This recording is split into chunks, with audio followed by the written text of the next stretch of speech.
네, 내일이면 성탄절입니다. 성탄 시즌이 되면 분위기가 이곳저곳 참 많이 달라지죠. 저도 그 분위기가 참 싫지는 않습니다. 붉은색과 또 초록색의 조화, 또 음악적으로는 성탄 캐럴이 하나의 장르가 된 것 같습니다. 성탄 트리도 참 아름답죠. 사진을 제가 한 장 가지고 왔는데요. 여기에 나오는 이 트리는 어디에 있는 트리일까요? 예, 저희 2층 로비에 있는 성탄 트리입니다. 이 트리를 누가 만들었는지 좀 궁금했었는데 우리 교회 청년들이 만들었다는 소식을 듣고 깜짝 놀랐습니다. 요즘 청년들 성탄 장식 잘 안 합니다. 근데 우리 은광교회 청년들은 교회 구석구석에서 섬기는 것을 참 기뻐하는 청년들인 것 같습니다. 많이 칭찬해 주시고 또 많이 격려해 주십시오. 특히 이 장식의 가장 꼭대기에 있는 저 별이 굉장히 눈에 확 들어왔습니다. 그리고 평일에 잠시 기도하러 이곳 본당으로 제가 들어왔었는데요. 이렇게 예쁘게 장식이 되어 있었습니다. 그 중에서도 말구유에 누워있는 예수님이 눈에 이렇게 확 들어왔었습니다. 그렇게 해석이 되더라고요. 별은 화려하고 빛이 납니다. 우리 주님은 별과 같이 빛나는 분이십니다.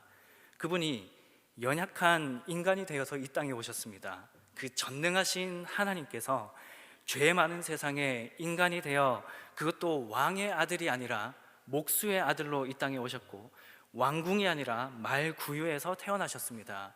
그리고 십자가에서 죽으십니다. 별처럼 빛나는 주님이 겸손의 왕으로 오셨고 십자가에서 죽으십니다.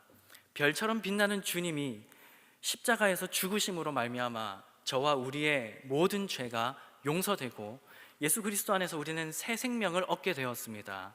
그것을 위해서 주님은 그 높은 곳에서 이 낮은 곳으로 오셨습니다.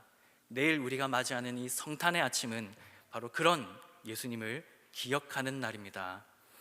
어제 저희 집 아이들과 짧게 가정 예배를 하면서 산타에 대한 이야기를 좀 들려주었습니다. 성탄절의 마스코트로 자리매김한 이 산타클로스는 보시는 바와 같이 통통하고 하얀 턱수염이 북실북실한 이런 인심 좋은 할아버지의 이미지가 아주 익숙해져 있습니다. 산타클로스의 본명은 성 니콜라스입니다. 어떤 이미지일까요? 제가 인터넷에서 사진을 좀 찾아와 봤는데요. 어떻습니까? 여러분들이 익히 알고 계시는 그 산타클로스와는 좀 이미지가 다르지 않습니까? 이 사람은 3세기 말에서 4세기 초의 교회 지도자로 실존했었던 사람입니다. 탁월한 지성과 영성을 겸비한 믿음의 사람입니다. 마이클 리브스라는 사람은 그의 책 그리스도 우리의 생명이라는 책에서 이 성 니콜라스에 대해서 다음과 같이 설명하고 있습니다. 사슴들이 끄는 산타의 썰매와 선물 보따리에 대한 감상적인 이야기들이 있기 전 성 니콜라스에 대한 이야기들은 이와는 많이 달랐다. 그리스도인 어머니들이 어린 자녀들을 달래기 위해 즐겨 들려주었던 이야기의 주인공은 남산만한 배를 출렁이며 다니는 산타가 아니라 니케아 공회에서 이단의 괴수인 아리우스를 논박하느라 흥분해 얼굴이 발갛게 상기되어 있는 덕망 있는 감독이었다.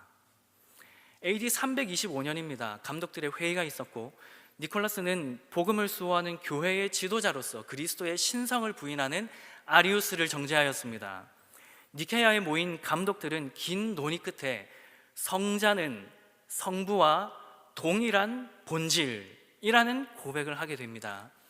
그러므로 성탄절은 산타클로스를 기억하는 날은 아닙니다. 어린 친구들은 잘 기억하시길 바랍니다.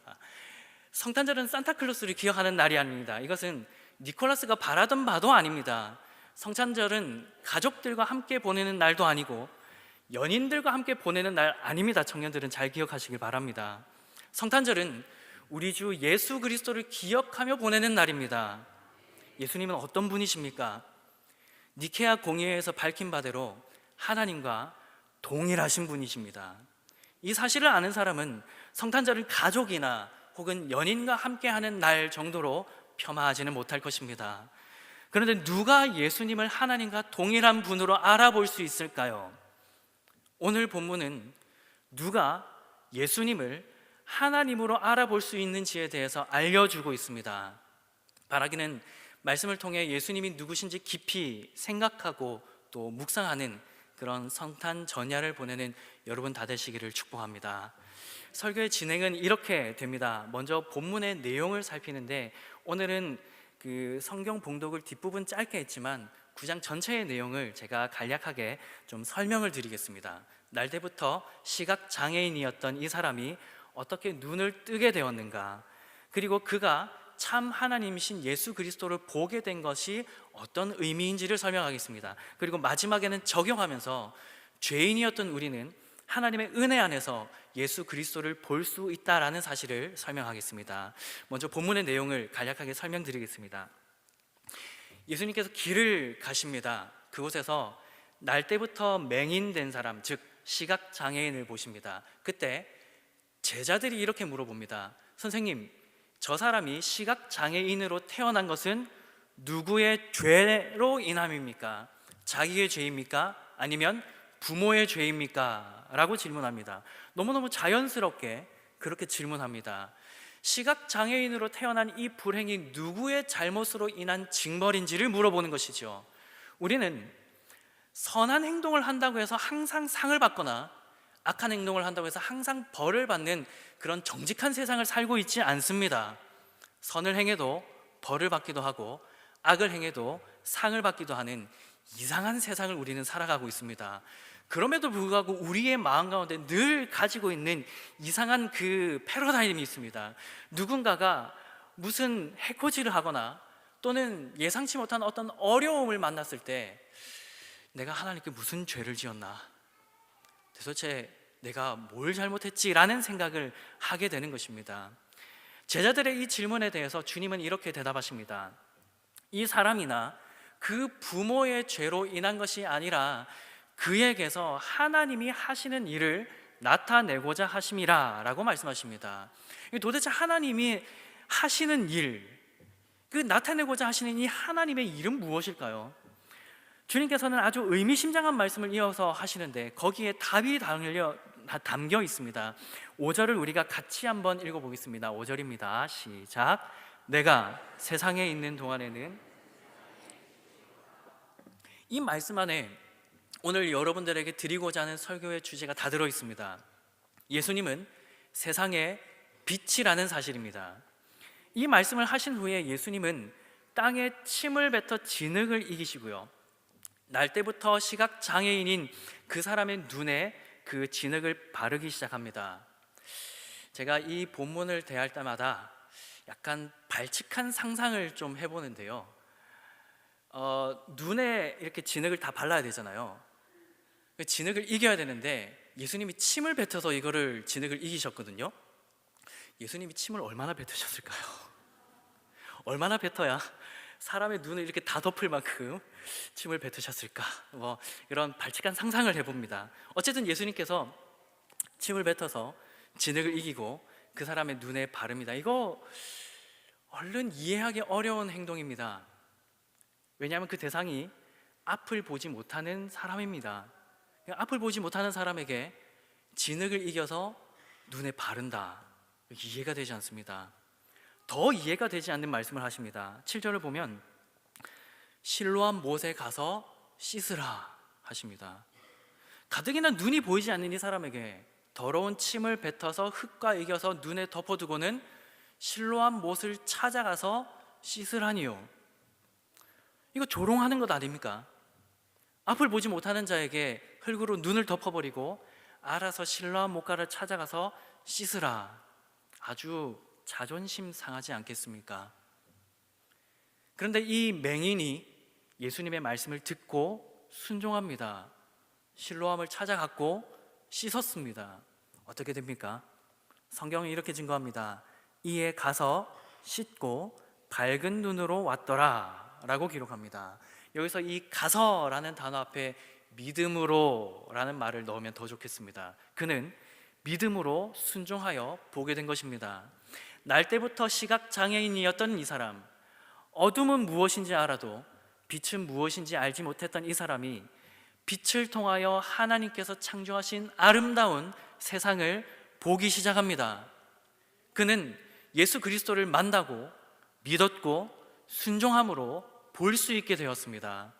날 때부터 시각장애인이었던 이 사람을 고쳐주신 분을 우리는 누구라고 보아야 하겠습니까? 우리는 성경을 통해 그분을 하나님의 아들 예수 그리스도라고 고백합니다. 하나님이 아니고서야 누가 이와 같은 이적을 보이겠습니까? 사랑하는 여러분, 우리 주님은 참으로 상식에 갇혀있는 분이 아니십니다. 아주 상식적이시지만 동시에 상식을 뛰어넘으시는 분이십니다. 상식을 초월하시는 분이시죠.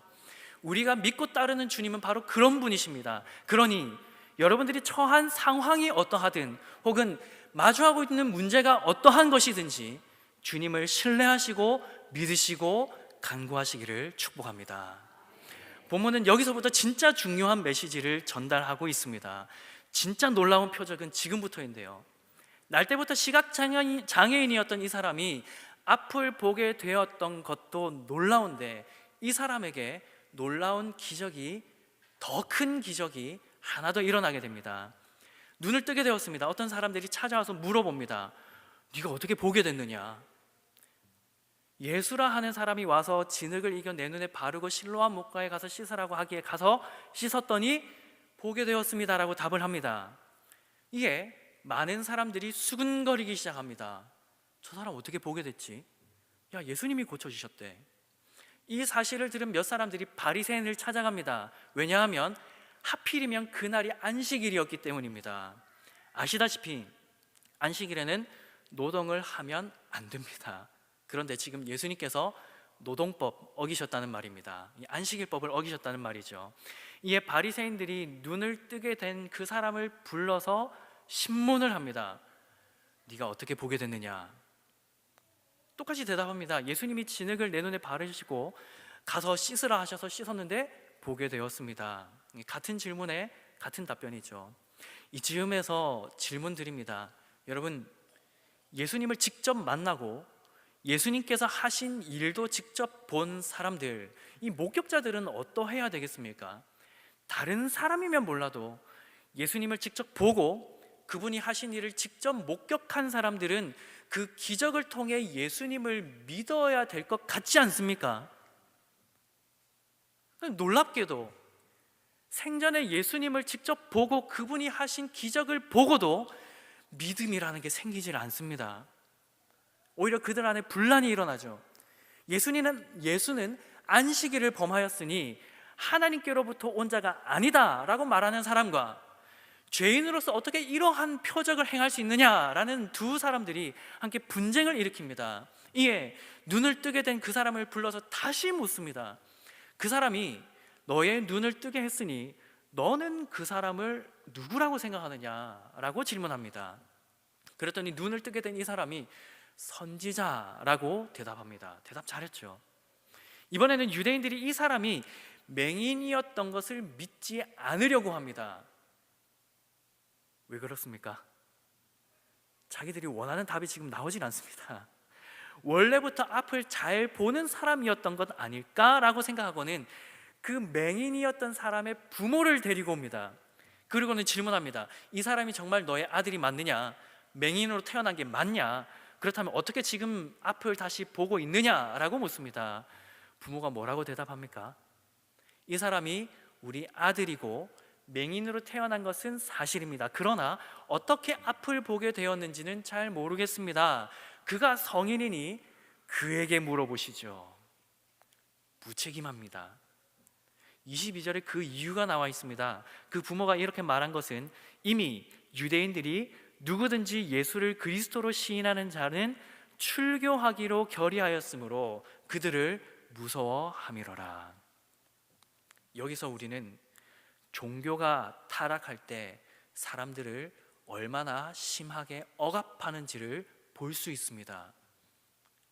부모가 자녀를 보호하지 못하는 처지에 이른 것이죠. 바리새인들이 다시 맹인을 불러서 물어봅니다. 너는 하나님께 영광을 돌리라 라고 말합니다. 이것은 법정적인 용어인데요, 손을 들고 진실만을 말하겠습니다 라고 맹세하는 것과 같습니다. 그리고는 이렇게 말합니다. 우리는 이 사람이 죄인인 줄 아노라 라고 말합니다. 조금 더 풀어서 설명하면 이렇습니다. 야, 너 똑바로 말해. 우리는 그 예수라는 사람이 아주 고약하고 나쁜 사람이라고 생각하고 있어. 대답 잘해야 된다. 너는 예수를 어떻게 생각하지?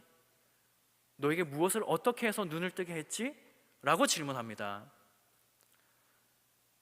그러니까 너도 예수를 죄인으로 시인하라 라고 암묵적으로 지금 압박하고 있는 것입니다.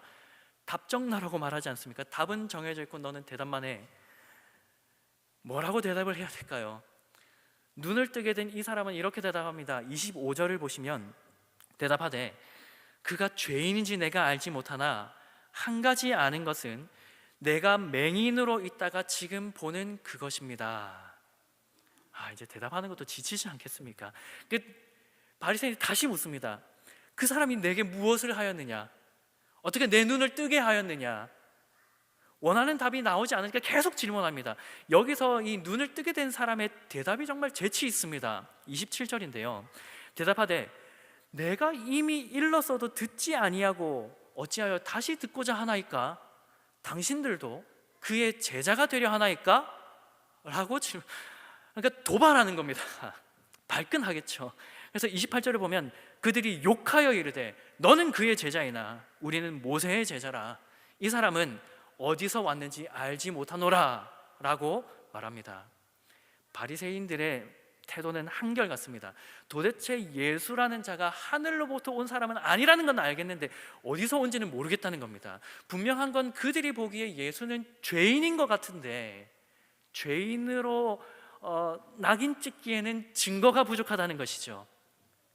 그래서 눈을 뜨게 된 사람이 이렇게 고백합니다. 30절에서 33절인데요. 제가 읽어드리겠습니다.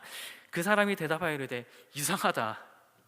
이 사람이 내 눈을 뜨게 하였으되 당신들은 그가 어디에서 왔는지 알지 못하는도다.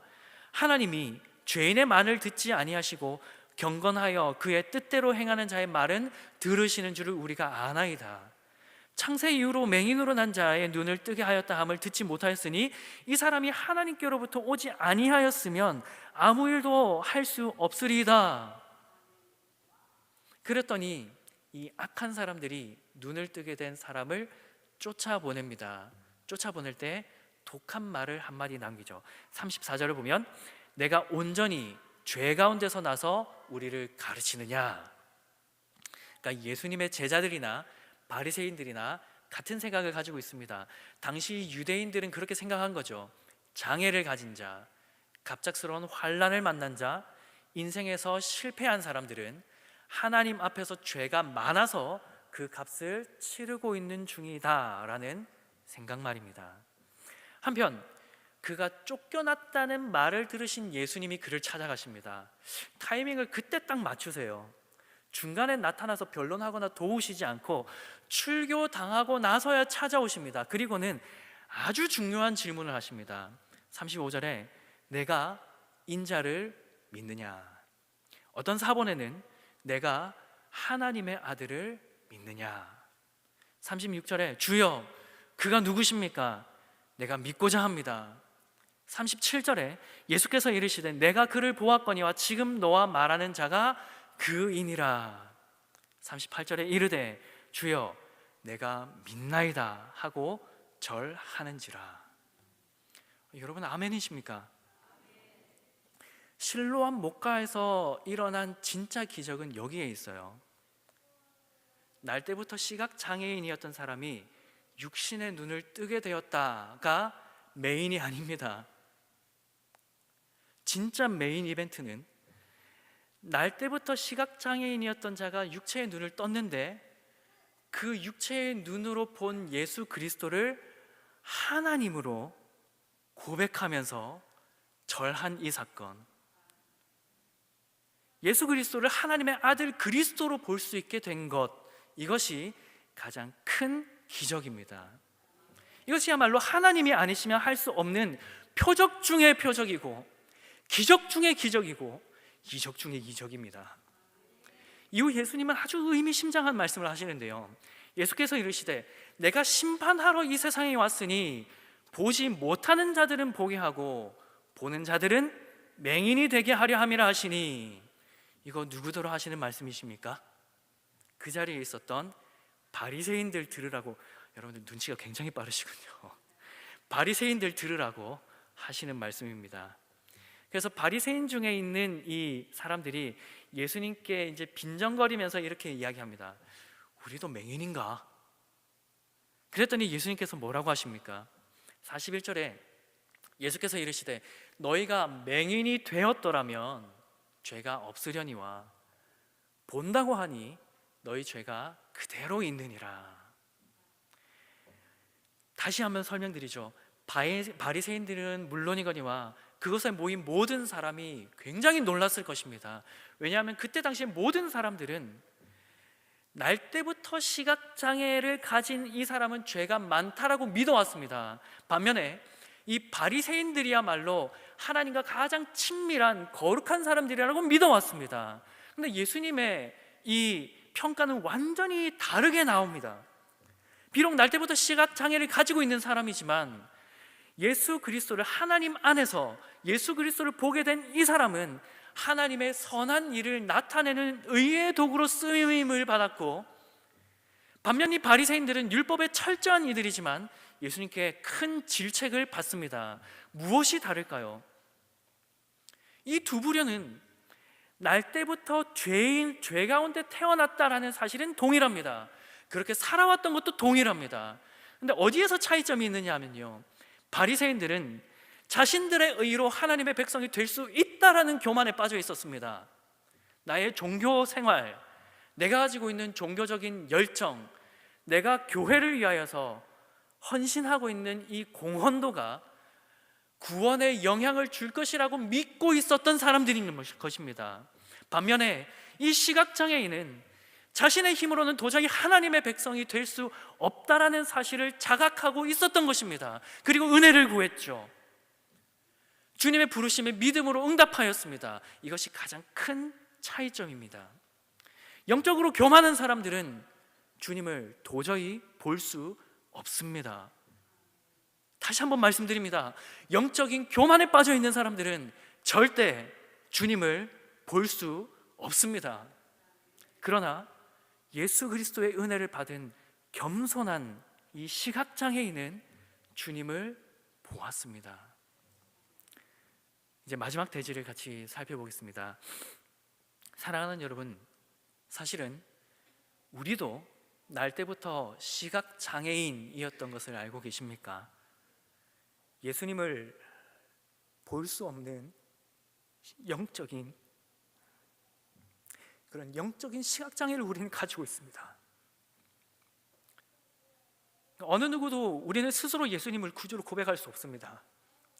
어느 누구도 일반적인 출생을 경험한 모든 사람들은 예수 그리스도를 스스로 볼 수 없다라고 웨스트민스터 소유리 문답에서 설명하고 있죠. 우리는 그래서 영적인 불구자들입니다. 그냥 죽어가는 사람일 뿐입니다.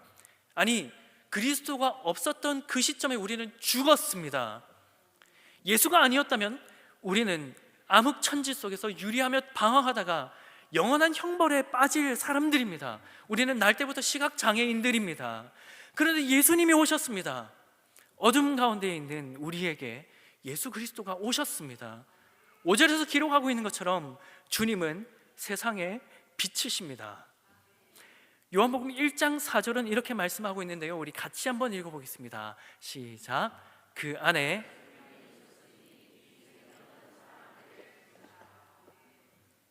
이 생명은 사람들의 빛이라.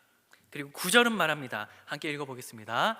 참 빛 곧 세상에 와서 각 사람에게 비추는 빛이, 예수 그리스도를 세상의 빛, 각 사람에게 비추는 빛이라고 설명합니다. 근데 1장 5절은 말씀하기를 이 빛이 어둠의 빛이 돼 어둠이 깨닫지 못하더라. 스스로 깨닫지 못한다는 말입니다. 10절과 11절, 그가 세상에 계셨으며 세상은 그로 말미암아 지은 바 되었을 때 세상이 그를 알지 못하였고 자기 땅에 오매 자기 백성이 영접하지 아니하였으나, 우리의 상태입니다.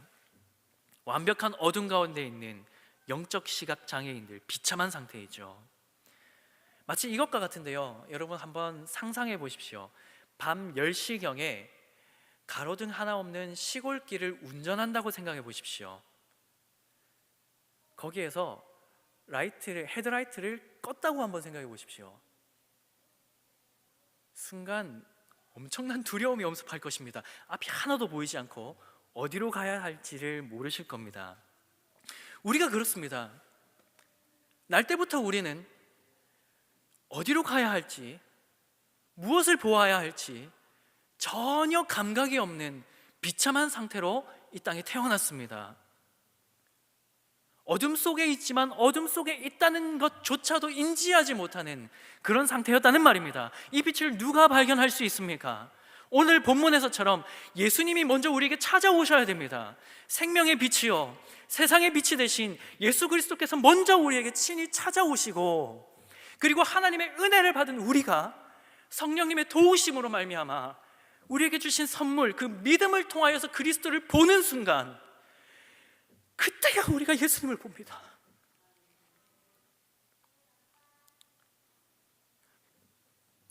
그 그리스도로 말미암아 우리가 두 가지 확실하게 보게 됐는데, 한 가지는 우리가 얼마나 비참한 죄인인가, 그리고 다른 하나는 죄가 하나도 없으신 아름다우신 예수 그리스도를 보게 된다는 것입니다. 그 앞에 우리의 교만이 설 자리가 없습니다. 그 앞에는 우리의 의로움이 설 자리가 없습니다.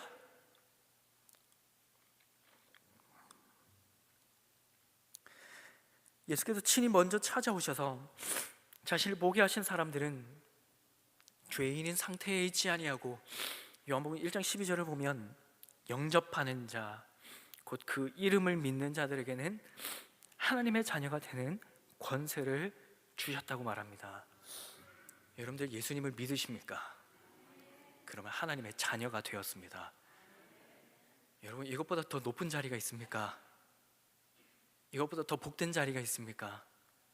너무 높아지려고 아등바등 하지 않아도 괜찮습니다. 청년들은 너무 성공에 목을 맬 필요가 없습니다. 이미 될 만한 게 다 됐기 때문입니다. 누가 영접할 수 있습니까? 누가 예수를 구주로 믿게 됩니까? 1장 13절을 보면 이 사람들이 하나님의 자녀가 된 것은 핏줄이나 육체적 욕망이나 사람의 뜻으로 된 것이 아니라 하나님께로부터 난 자들이니라. 하나님께로부터 난 자들입니다. 다시 말해 하나님의 은혜로만 가능하다라는 말씀입니다.